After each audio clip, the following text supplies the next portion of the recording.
It's me, Mario! Hello! Okay, so everyone knows about Super Mario. The little Italian's been crushing Goombas and saving the princess for 25 years now, and the guy always manages to have an upbeat attitude towards the whole situation. Well, in 1996, Super Mario 64 was released on Nintendo's brand new console, and let me tell you, it was awesome. Unlike Sonic, Mario actually worked in 3 dimensions, but for a brief moment, the game also managed to do something completely unexpected: scare the living hell out of me. Big Boo's Mansion pretty much meets all necessary requirements to be in a horror movie. Creepy music, eerie creatures, poltergeists, the place even had a damn carousel complete with disturbingly cheery organ tunes. But none of these things are really that scary. What was really that scary was the seemingly innocent music room. At the age of 6, I shrieked in terror when the piano suddenly decided it wanted to come to life and devour my soul. Now, I know what you're saying. Gee, Miles, that story kind of makes you sound like a Well, when you're 6 years old, lots of things are scary. Big dogs, old people, Chuck E. Cheese robots, and for a brief moment, Super Mario 64.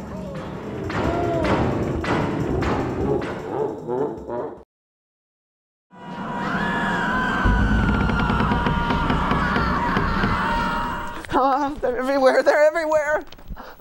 Oh, wait, we're on.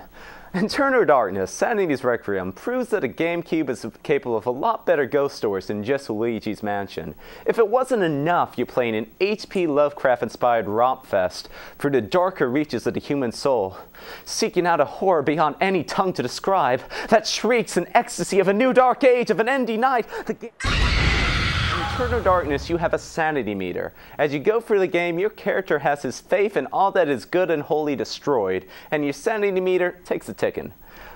If you don't recover it, mainly done by killing prone and defenseless enemies in a brutal fashion, the game starts to get a little bit strange. Your character's head will fall off, babies cry into distance, blood runs down walls, and... What's that? Hello? Hello? No one's there. But by far, the most terrifying experience is when the game stops and it says it's deleting your memories. Oh no! No! No! Now, I will show you why I am the most powerful practitioner of psychokinesis and telepathy in the world. No, there's no need for words, Snake. I'm Psycho Mantis!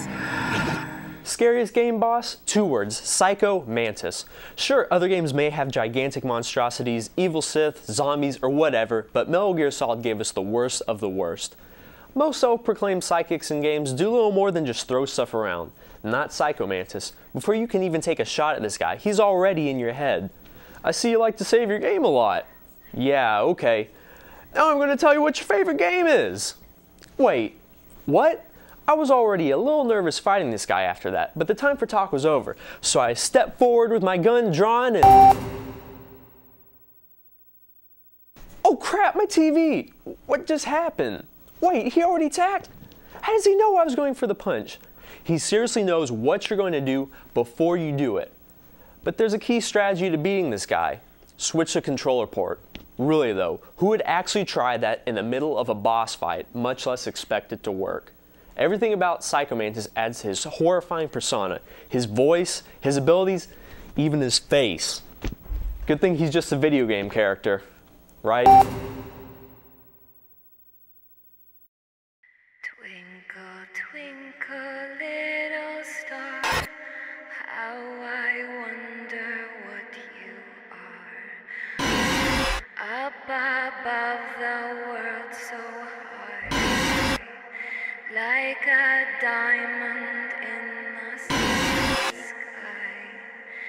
When the blaze, if you did not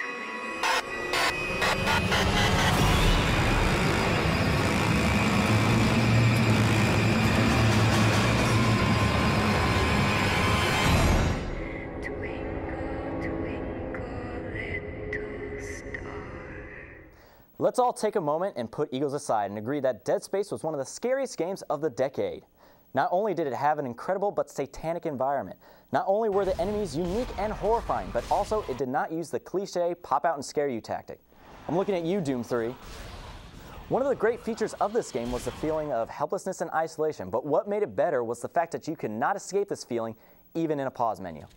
No matter what you did, once you were in the game, it was constantly going.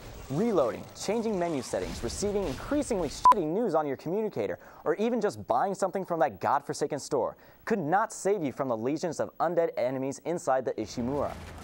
I honestly cannot pick one moment from the game that scared me the most because every second I wanted to piss myself.